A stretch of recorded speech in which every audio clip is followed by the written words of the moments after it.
अकोला शहर के बड़ी उमरी परिसर में रहने वाले पूर्व सैनिक संजय ताड़े के मकान में चोरी की घटना उजागर हुई है। अज्ञात चोरों ने 3 लाख का माल पार कर दिया। घटना के कारण परिसर में एक ही खलबली मच गई।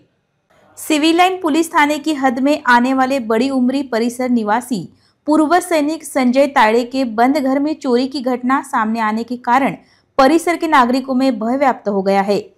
पूर्व सैनिक संजय ताड़े का पूरा परिवार 24 अक्टूबर से अकोली जहांगीर शादी के लिए गया था। आज 29 अक्टूबर को जब संजय ताड़े घर लौटे तो उन्हें पता चला कि घर के दरवाजों की कुंडी तोड़ी गई है। घर के भीतर जाकर देखने पर पता चला कि भीतर के कमरे में रखी हुई अलमारी भी टूटी हुई है। अगर चोरों ने घर के अलमारी से 10 ग्राम की सोने की चैन, 17 ग्राम की अंगूठियां, 50,000 रुपए नगद तथा चांदी के आभूषण, इस तरह कुल 3 लाख का माल चोरों ने पार कर दिया है। घटना की शिकायत सिविल लाइन पुलिस थाने में की गई है। सिविल लाइन पुलिस थाना अंतर्गत कई इलाकों में सीसीटीवी कैमरा की संख्या कम है। रात के समय पुलिस की गश्त होती है, लेकिन यह केवल मुख्य सड़कों पर ही सीमित है। भीतर की गलियों में भी गश्त होनी चाहिए। सिविल लाइन पुलिस थाना अंतर्गत मोबाइल चोरी व मकान में सेंधमारी की घटनाएं लगातार हो रही है। पुलिस अपनी गश्त को बढ़ाए, यह मांग नागरिकों की ओर से की जा रही है। चोरी की घटना को लेकर पूर्व सैनिक ने जानकारी दी। दिनांक 24/10/2025 ला काकाच्या मुलाच्या लग्नानिमित्त कौलखेड जागीरला गावी गेलो होतो।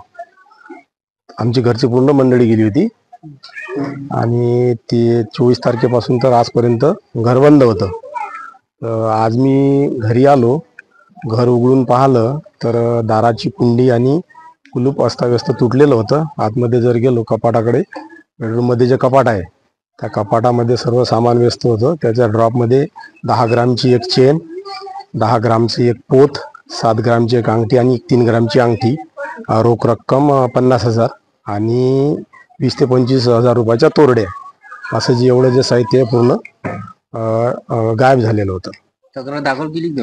आम्ही सिव्हिल लाईन पोलीस स्टेशनला गेलो आणि तक्रार दाखवून आता झालेलो आहोत। अंदाजे किती नुकसान झालं? अंदाजे नुकसान झालं ते 2,70,000 ते 75,000 पर्यंत।